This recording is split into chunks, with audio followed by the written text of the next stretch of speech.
हाँ, नमस्कार प्रिय विद्यार्थियों। आज मैं एक विशेष मुद्दा लेकर के आया हूँ। आप सबको पता है कि सरकार बेरोजगारों के साथ एक बहुत बड़ा खिलवाड़ कर रही है। पहले तो एज में छूट दी थी और उसका बेरोजगारों को कोई फ़ायदा नहीं मिला, क्योंकि बेरोजगार एक दिन की वजह से परीक्षा से वंचित रह गए। अब ये मुद्दा आप सबको बताया, क्योंकि हमारा यूट्यूबर सब लोगों का ये कर्तव्य बनता है कि हम बच्चों की वजह से आज यहाँ हैं। यदि हम उन लोगों का ही मुद्दा नहीं उठाएंगे तो अपन किसका मुद्दा उठाएंगे दोस्तों। तो मैं मेरे साथी जो भी यूट्यूबर्स हैं, सबसे बड़ी विनम्र अपील करूंगा कि आप प्लीज़ अपने चैनल पे जाकर के इस पर ज़रूर बात करें और इसको लोगों तक, ये बात सरकार तक ज़रूर पहुंचाएं कि आप कम से कम इन लोगों के लिए कुछ करिए। क्या होगा। अब दोस्तों अपन आते हैं, ये मुद्दा क्या है मुख्य। दोस्तों मैंने क्या किया, आप सबको पता होगा कि 2022 के अंदर बहुत सारी वैकेंसियां थी। पता है आपको, बीच में कोरोना आ गया था 2 साल का, और 2022 में भर्ती आने की वजह से बहुत सारे बच्चे ऐसे थे कि बीच में 2 साल भर्तियां नहीं आई थी, तो बहुत सारे बच्चे वंचित हो गए थे, एज के आधार पर रह गए थे, क्योंकि वो अवरेज हो गए थे। तो सरकार ने क्या किया, विद्यार्थियों ने मांग करी कि अब यदि आप जो विज्ञापन दे रहे हो आप हमें शामिल करो। तो सरकार ने ये कहा उस टाइम कि आपको हम अब इन भर्तियों में शामिल नहीं कर सकते, क्योंकि ये भर्तियां रुक जाएंगी, बहुत ज़्यादा समय लग जाएगा। इससे बेटर है कि आने वाली भर्तियों में आपको हम छूट देंगे। तो उस टाइम 13 वैकेंसियां राजस्थान में थी, उनमें किसी में भी एज में छूट नहीं दी। तो सरकार ने क्या किया, 23 सितंबर 2022 को एक नोटिफिकेशन निकाला कि अब आने वाली भर्तियों में जो बच्चा 31 दिसंबर 2020 तक पात्र था, वो 31/12/2024 तक पात्र माना जाएगा, एज में माना जाएगा। ठीक बात है। अब ये हुआ, ये बाकायदा मैं आपको बता रहा हूं, ये दिखा रहा हूं कि ये चीजें बाकायदा सरकार ने किया था। दोस्तों ये सरकार ने नोटिफिकेशन निकाला था उस टाइम, और ये नोटिफिकेशन आया था 23/9/2022 को आ गया था, उन भर्तियों के बीच में ही आ गया था। फिर सरकार ने क्या किया, इस पर बाकायदा कवरेज भी आई थी, भास्कर ने कवरेज भी दी थी कि वनपाल समेत मौजूदा 13 भर्तियों में आयु सीमा में 2 साल की छूट नहीं लागू होगी। ये बात उसने कहा था, और ये बाकायदा लिखा हुआ है, नोटिफिकेशन के बाद आने वाली भर्तियों में क्या मिलेगा, विद्यार्थियों को लाभ मिलेगा। इस कार तो लोग वहां वंचित रह गए। अब क्या हुआ उन लोगों के साथ कि 2 साल में उन विद्यार्थियों को ग्रेड फर्स्ट और ग्रेड सेकंड की एक भी वैकेंसी देखने को नहीं मिली। अब बताइए, ग्रेड फर्स्ट की एक भी लोगों ने वैकेंसी नहीं देखी। हो सकता है आने वाली वैकेंसियों में भी वो लोग नहीं देख पाए, हो सकता है उनकी एज भी क्या आ जाए, 1/1/2025 आ जाएगी, तो वो लोग बाहर हो जाएंगे।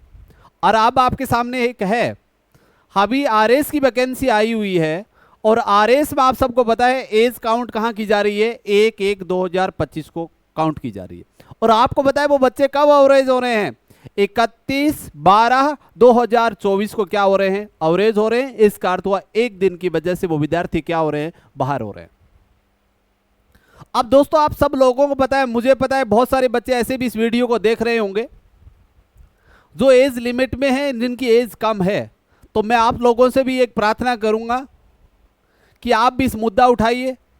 हो सकता है आपके बड़े भाई और बहन कोई हैं बेरोजगार बेचारे बैठे हैं, बहुत साल से मेहनत कर रहे हैं, आपका कर्तव्य बनता है उन लोगों के लिए आप आवाज़ उठाइए ताकि वो भी परीक्षाओं में शामिल हो सके। ये आपका कर्तव्य बनता है। ऐसी घटनाएं आपके साथ भी हो सकती है। यदि हम बेरोजगार, सब लोग जो भी बेरोजगार हैं, वो यदि एकजुट नहीं होंगे तो आने वाले समय में बहुत सारी समस्या आ जाएंगी, तो आपका साथ कौन देगा। तो आप सब लोगों को एकजुट होना पड़ेगा और आपको सबको शेयर भी करना पड़ेगा। अब दोस्तों बात यहां से ये है, हम चाहते क्या हैं कि सरकार क्या करे, इन बेरोजगारों को फायदा मिल जाए। या तो ये आरएस की जो वैकेंसी आई है उस लोगों में क्या कर दी जाए, एज लिमिट कर दी जाए कि 31/12/2024 तक जो पात्र है उनको पात्र माना जाए, शामिल किया जाए। इसको 1/1/2025 ना की जाए। और यदि आप 1/1/2025 कर रहे हो तो लाखों विद्यार्थियों को परीक्षा से वंचित कर रहे हो। उन बच्चों को 2 साल में कोई फायदा नहीं मिला, एज की जो आपने छूट दी थी वो। अब आपको भी पता है उन विद्यार्थियों की कोई गलती नहीं है, क्योंकि कोरोना आ गया था और कोरोना में एक भी सरकार भर्तियां नहीं करवा पाई थी, इसलिए सरकार ने छूट दी थी। और बताइए छूट का फायदा उनको मिला भी नहीं। अब आप भी बताइए, छूट मिलनी चाहिए उन लोगों को, फायदा मिलना चाहिए ना कि नहीं मिलना चाहिए। अब कई लोग ऐसे भी बैठे होंगे, सर आने वाली ग्रेड फर्स्ट और सेकंड इन शिक्षक भर्तियों में हो सकता है एज कम आ जाए। तो दोस्तों आप आवाज उठाओगे तो ही कम आएगी, वरना ये कम नहीं आएगी। अगले साल की आएंगी 2025 की, और 2025 की कोई डेट आएंगी तो आप सबको पता ये लोग बाहर हो जाएंगे। तो मैं आप सब लोगों से बड़ी विनम्र अपील यही है कि आप शेयर करिए दोस्तों तक और इस आवाज उठाइए। अपने नज़दीकी तहसील जहां भी आप जाकर के अपना लेटर दे सकते हो आप दीजिए, नेताओं के पास जाइए, मंत्रियों के पास जाइए, तो ताकि ये सरकार इसको सुधार करे और फायदा मिले। और हम लोगों की एक मांग है कि ये काम जरूर होना चाहिए, या तो उन विद्यार्थियों को 1 साल का समय और दिया जाना चाहिए, कि या तो उनको कर दिया जाए कि 31/12/2025 तक ये योग्य होंगे, या आने वाले जो भी फार्म हैं उनकी तारीख रखी जाए 31/12/2024 तक ही रखी जाए लास्ट। ये बात ध्यान रखना, एज लिमिट। तो ये हो जाएगा तो उन लोगों को फायदा मिल जाएगा और वो लोग आने वाली वैकेंसियां भी देख लेंगे। और दोस्तों एक बात ध्यान रखना है, इस बात को लेकर के अभी भास्कर ने भी कुछ मुद्दा उठाया था और मैंने बाकायदा लिखा है, ये बात मैंने चेक करवा रखा है, देख लीजिए ये वैकेंसी। अभी आयु सीमा में छूट की गणना 1 जनवरी करने की क्या कर रखा है, गणना 1 जनवरी से करने की मांग। मतलब ये कर रखा है कि 1 जनवरी होने की वजह से भाई इन लोगों की एज कहां से कर दी जाए, बढ़ा करके पूरा इनको लिमिट दी जाए, शामिल किया जाए। और ये बाकायदा भास्कर ने भी मुद्दा उठा रखा है, तो आप प्लीज आप उठाइए, फायदा होगा, बेरोजगार लोग बच जाएंगे। अब दोस्तों आप करें क्या, तो दोस्तों मैं आपके पास एक नोटिफिकेशन लेटर मैंने लिखा रखा है।